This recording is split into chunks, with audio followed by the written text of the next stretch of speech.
Hello everyone, welcome to a Transformers review. Yeah, at first time in almost 2 years I'm reviewing a Transformers figures. Yes, this is actually like the first. Well, I did get Voyager Prime from this movie, but I retired from collecting Transformers, moved on just to just from the DBZ figures. But after watching the last night, the movie is pretty unremarkable. I can admit, but it's this first Transformers movie where it's really difficult for me to say like what scenes I loved in the movie. He's got like a gray splotch on his shoulder. I'm gonna clean it up. But like any, but it's like I can't really pinpoint any really scene that I love in the movie. But what I can say is like I love every scene that Megatron's in. I love the look of Megatron. I love his personality, Frank Welker's voice. And they finally brought back Megatron in leader form, first time since 2009. 8 years since the last movie, Leader Class Megatron. Went back and forth between Leader and Voyager, and I was like, you know what? I'm gonna go with the Leader one. I like the mask. So let's take a look at him in the package here. Got some artwork there. Got this really cool picture here. He doesn't have the shield, so I'm kind of sad about that. Jet mode is really cool on this guy. You can see the face mask there. I really love that gimmick on this. So let's go ahead and open it up. And here is Megatron in robot mode. Here he is compared to the Voyager class, Optimus Prime. So Prime goes to about his chest here. Now, call me crazy, I like this scale. I think it actually makes Megatron not a much more realistic threat to Prime, and it's like Transformers Prime scale almost. So just not as big, but in Transformers Prime, Megatron was about that big compared to Optimus, I believe, but he's definitely bigger. So I like this scale for that Prime. Unfortunately, the gun here is a little bit too big. I wish it was a little bit smaller. So it's one thing I was really excited about was the face mask gimmick, which we can see how this works here. These are a little bit loose. Oh, there. Oh, pretty cool. Oh man, that looks badass. That's my first time doing it. That worked really smoothly. I'm really honestly surprised at how well that worked. And I'm gonna definitely be getting some red paint. Make that red mark that goes across his face onto his tusk. And so because that when we first saw Megatron and the picture, it was just like this. I was really confused, so I was like, that's the way he's gonna look. But see, that was a battle mask, and that one kind of hesitated a little bit. But I love the way this worked out in toy form. At first, I thought it was just going to be that these were going to close up because that's what it kind of looked like. But then I wasn't sure. But then we saw a picture with the mask or the face swapped around, but knowing that it can do both. Awesome. Really, really badass. Yeah, as far as articulation goes, it's got both arms can go all the way around, go in and out. It's got bicep swivel,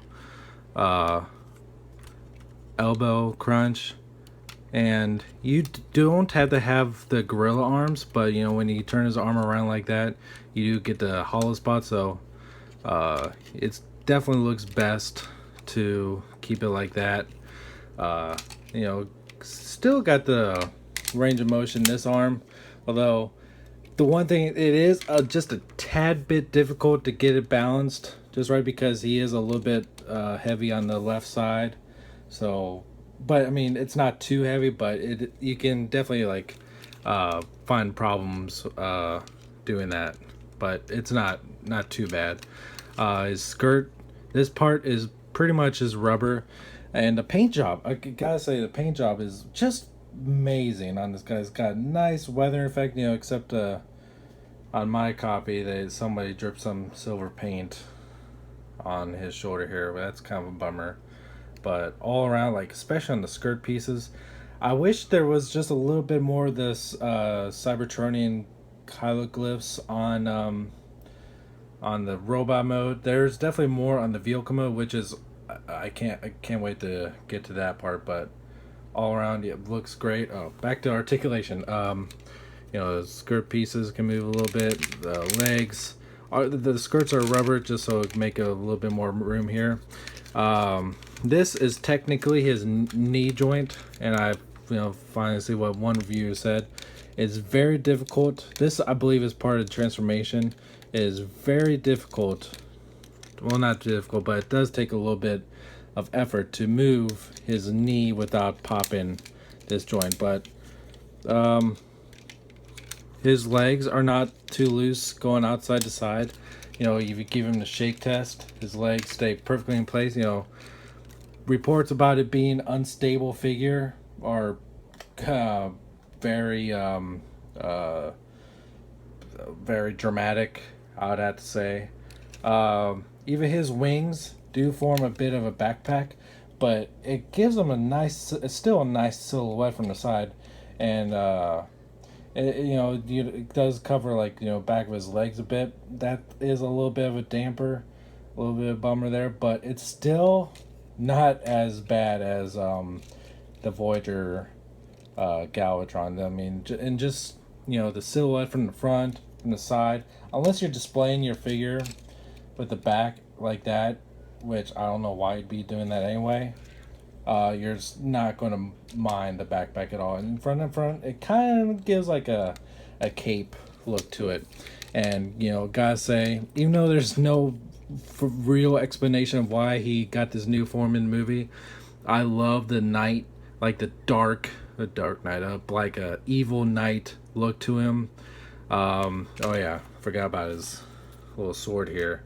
His sword. His sword is badass.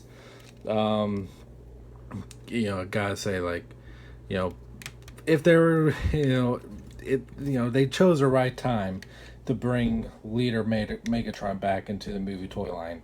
And, like I said, he's my favorite part of the movie.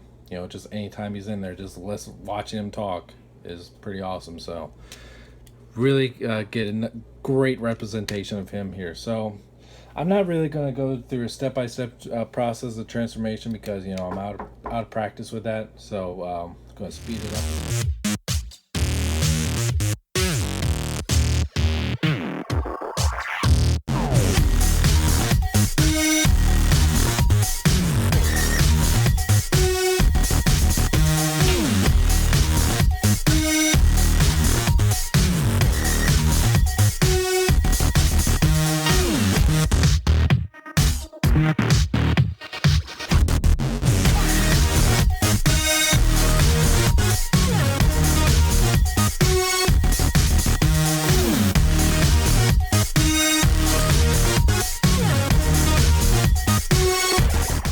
So here we have Megatron in his jet mode, and I have to say, this is one amazing jet.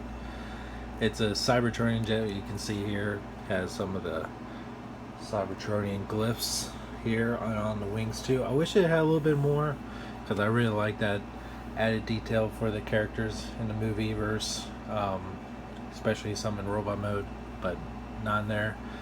I love this jet mode, and I've always really liked the Transformers 1 alien jet mode. I always thought that looked cool. A lot of people hated it. I was in the minority in that one. Especially I really liked it for the leader class figure. I thought that toy was amazing, especially for the time. A lot of people hated it. This is such an improvement over that design and in execution that, I mean, this is without a doubt, the best Transformers movie versus Megatron figure out there. Uh, Voyager class, I mean, not going to diss on the Voyager class one, but I can't really say anything about it. But it just, this one is just a far improvement over the previous incarnations. You can take these little flames, put them in the back like that, and this jet mode is massive too. So you can get the flying around. So I'm not a huge fan of that. That's a little bit silly to me. Everything pegs in place very nicely, and it's as wide as the Revenge of the Fallen Jetfire, and everyone knows how big that one is. And with the flames, it's just as long. But yeah, this is a absolute giant of a jet mode. Having difficulty keeping it all in frame. And the sword can peg to the top right there if you really wanted to, but that looks kind of silly to me. But yeah, I got this a little bit messed up right now from, yeah, there we go. One thing I do have to say though, getting the nose cone to stick together is a real pain in the ass. It doesn't really like to do what it's supposed to do. But yeah, it can like become like a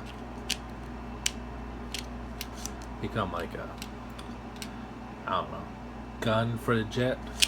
But you know, except for there, you know, it stuck together just fine there. But earlier when I was transforming it, it was just constantly just like looking like it was just constantly just doing this. But of course now that I'm doing it on video, it's, oh yeah, there we go, that's the shit. That's exactly what I'm trying to, I guess the trick is you just gotta squeeze really tight. And the cockpit does open, interestingly enough, to reveal a little seat in there. But you know, that is what it is. I'm still really curious about like why he has thrusters pointing this way, but he has these thrusters back, you know, pointing the normal way. But it's alright. I don't really care too much about that. It's a weird design, but it's cool. But I love this toy. You know, don't anticipate that I'm going to be doing a whole bunch of Transformer videos now. You know, this just a one-time occasion just because I loved Megatron in the last night. He was the only thing I liked about that movie in hindsight. So I definitely recommend picking this up. It has some flaws here and there. Some things that are better in the Voyager class one or inferior to this one. But overall, I enjoyed this one. And it's just really is nice to see Megatron make a full return in the leader class size in Toyland. Alright guys, you can subscribe to me here on YouTube for the latest Dragon Ball news and reviews. You can follow me on Twitter at twitter.com/SSJAutobot. You can Instagram me too, SSJAutobot. And I'll catch you guys next time.